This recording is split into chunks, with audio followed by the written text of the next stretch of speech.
1 week ago, I told you that national media is not giving you the full story about what is happening in Syria. Specifically, that the Free Syrian Army and the so-called Syrian rebels who have now lost control of eastern Aleppo are not freedom fighters. They are, in fact, aligned with terror organizations. And while tens of thousands of you have voiced your support, some other media are asking me, where's the proof? Tonight, the proof in a reality check you won't see anywhere else.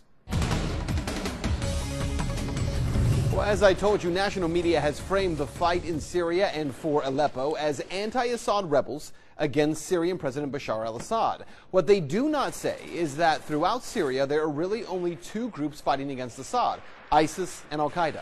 In fairness, that is a crude assessment. In reality, there are dozens of small militias and factions fighting Assad. The Free Syrian Army, it's always been made up of many different smaller groups, but for the sake of explaining how jihadists are actually the ones fighting Assad, we're going to refer to the Free Syrian Army here as if it is one group. The Free Syrian Army was formed in July of 2011, but within just 1 year, there were already widespread reports that al-Qaeda in Syria had infiltrated.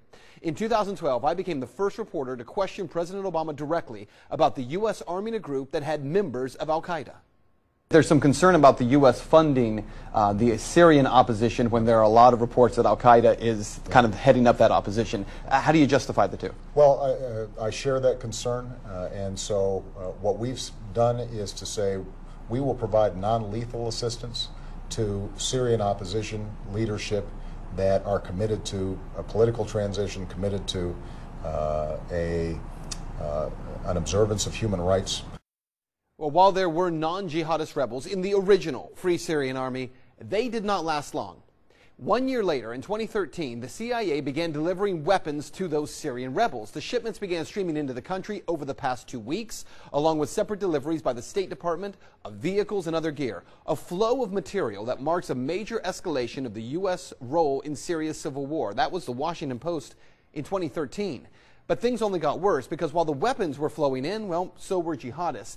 And by September of 2013, London-based global defense consultancy group IHS Janes reported that 10,000 of the estimated 100,000 insurgent fighters were linked to al-Qaeda. Another 30,000 to 35,000 belonged to powerful factions that were fighting for an Islamic State within a larger Middle East caliphate stretching from the Atlantic to the Indian Ocean. Now, in addition to that report showed at least a further 30,000 moderates belonging to groups that have an Islamic character. That means that by late 2013, only 25,000 to 30,000 so-called rebel fighters were part of secular nationalist groups. Again, that's 25 to 30% of the rebel force that could be considered friendly to the West. 70 to 75% of forces against Assad in 2013 were jihadists.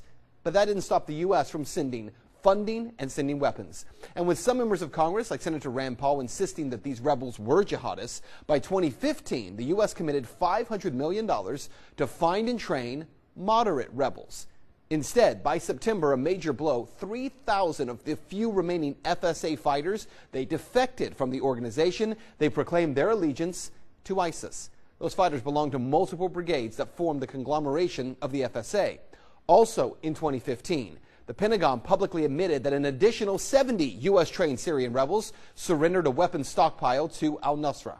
Fighters from Division 30, they surrendered to the al-Qaeda affiliate group after crossing into Syria over the Turkish border. And as for that $500 million moderate rebel training program, that was halted a week later when the Pentagon admitted it had only trained 4 or 5 fighters. Not 400 or 4,000, 4 or 5.